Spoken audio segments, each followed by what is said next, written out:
Ada 7 orang yang akan dinaungi oleh Allah di bawah naungannya pada hari tidak ada naungan kecuali naungannya. Di mahsyar, panas sekali. Dalam riwayat lain dikatakan seseorang akan tenggelam sesuai dengan kadar dosanya dari keringatnya, peluhnya. Ada yang tenggelam sampai mata kaki, ada yang sampai lutut, ada yang sampai perut, ada yang tenggelam dengan keringatnya sendiri. Dan kata Nabi SAW pada saat itu matahari jaraknya 1 mil. Kata perawi hadis, sahabat Nabi mengatakan, saya tidak tahu yang Nabi SAW masukkan 1 mil adalah mil yang merupakan 1,5 kilometer atau mil yang dimasukkan adalah mil orang Arab. Kalau pakai celak mata, ada kayunya biasa untuk meletakkan celak di antara dua kelopak mata. Ini namanya mil juga dalam bahasa Arab. Kata beliau, saya enggak tahu mil itu pada hari kiamat di mahsyar, matahari itu sedekat mil yang mata ini, yang ditaruh di mata, atau 1,5 kilometer yang merupakan 1 mil jarak. Jadi pada saat itu orang kepanasan dan ada orang yang selamat. 7 golongan yang Allah selamatkan. Maka jadikan diri kita salah satu dari golongan ini minimal. Kalau bisa beberapa, alhamdulillah, sangat bagus. Target seorang mukmin semuanya dia jadikan sebagai targetnya. Yang pertama adalah pemimpin yang adil. Dan adil, kalimat adil dalam bahasa Arab masuk semua makna baik.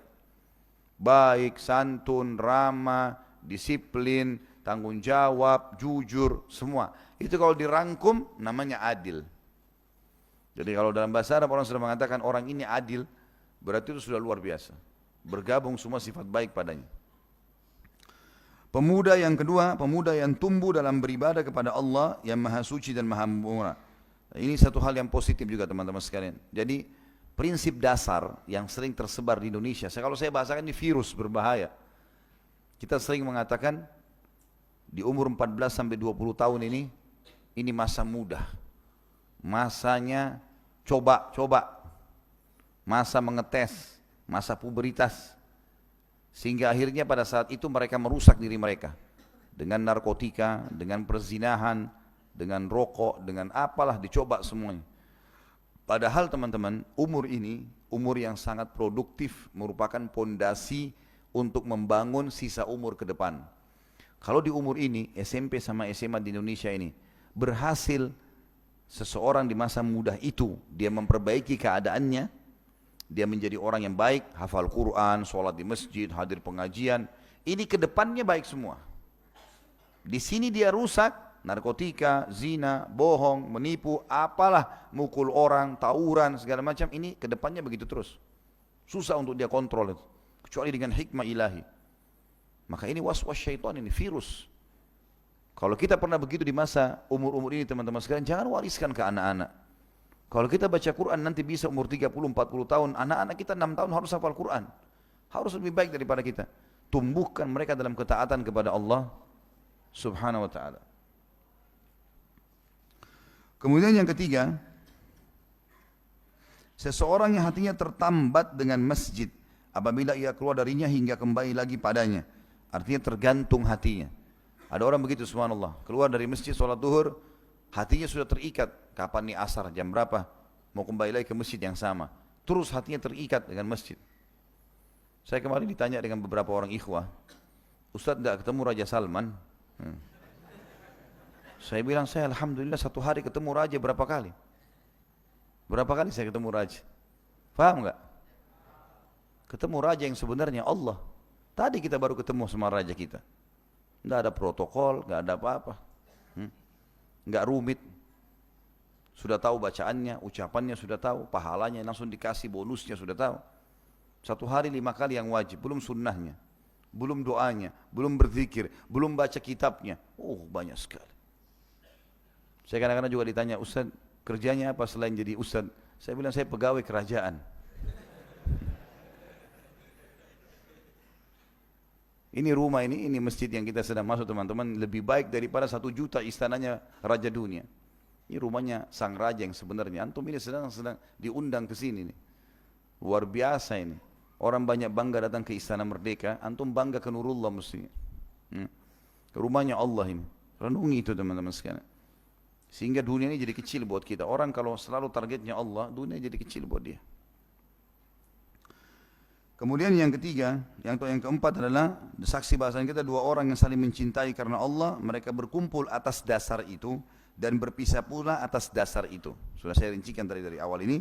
Yang selanjutnya seseorang yang berzikir mengingat Allah dalam kesendirian, lalu air matanya berlinang, mengingat surga, mengingat neraka, mengingat kebesaran Allah, mendengarkan kisah orang-orang saleh, lalu dia menangis. Nah, ini orang akan mendapatkan, kata ulama, walaupun sekali seumur hidupnya, selama dia tidak kafir, kuasa Allah, rahmat Allah luas, Allah bisa berikan. Apalagi kalau dia sering mempertahankan itu. Dan tidak mungkin teman-teman kita menangis karena Allah kalau hati kita masih keras. Dan hati keras karena dosa, nggak ada yang lain. Kata Nabi SAW dalam sebuah hadis yang sahih, kalau seseorang berbuat dosa, hatinya akan diteteskan dengan bitik atau titik hitam. Kalau dia ulangi lagi, titik hitam lagi. Kalau dia ulangi lagi, titik hitam. Sampai nanti hatinya menjadi hitam kelam. Mau lihat orang tabrakan depan matanya kah, fenomena alam, longsor kah, petir, apa saja, orang hangus, terbakar, orang kena longsor, dia nggak apa-apa. Dia nggak mempan lagi, hatinya sudah keras. Berkarat ini hatinya. Bahkan dalam Al-Quran dikatakan surah Al-Baqarah bisa asyaddu kaswah, bisa lebih keras daripada batu itu. Ini bahaya. Dalam sebuah hadis yang lain kata Nabi SAW, hati itu bisa berkarat dan obatnya adalah Al-Quran. Baca Al-Quran, majlis ilmu seperti ini, melunakkan hati. Yang tadinya keras bisa jadi lembut. Dan kata Nabi SAW, sebaliknya kalau orang berbuat ketaatan, ibadah kepada Allah, maka Allah Azza wa Jalla akan titipkan cahaya putih di hatinya. Kalau dia ulangi lagi, cahaya putih lagi. Kalau dia ulangi lagi, cahaya putih. Sampai hatinya menjadi terang benderang. Dan bahkan sampai bisa menerangi orang yang di sekitarnya. Jadi harusnya kita lakukan seperti itu. Kalau mau menangis karena Allah, teman-teman, ini bukan direkayasa. Memang dia akan datang dengan sendirinya. Kalau antum dengarkan tentang neraka, tentang surga, tentang azabnya Allah, tidak menangis. Atau mungkin ada orang belum pernah menangis seumur hidupnya karena Allah. Ini perbanyak istighfar, teman-teman. Hati itu akan lunak. Abu Bakar itu dikenal dengan rajul bakka, karena dekatnya dengan Allah. Setiap nangis, setiap malam nangis, nangis terus. Umar bin Khattab ada garis hitam di bawah matanya karena seringnya menangis, menetesnya air, gitu. Air matanya di situ. Selanjutnya adalah seseorang yang diajak untuk berzina atau maksiat oleh seorang wanita yang terpandang lagi cantik, dan laki-laki itu berkata, aku takut kepada Allah. Di sini maknanya adalah kalau perempuan yang punya kedudukan dan juga cantik, ya ini saja dia tolak, apalagi orang yang jelek. Nah, kalau sudah cantik luar biasa, tubuhnya sempurna, putih segala macam, terpandang lagi ngajak zina gratis, ditolak, apalagi kalau orang jelek, pasti lebih ditolak sama dia. Gitu. Ya, jadi jangan bilang, oh ini kan tidak masuk dalam hadis, jelek kan, jadi nggak apa-apa.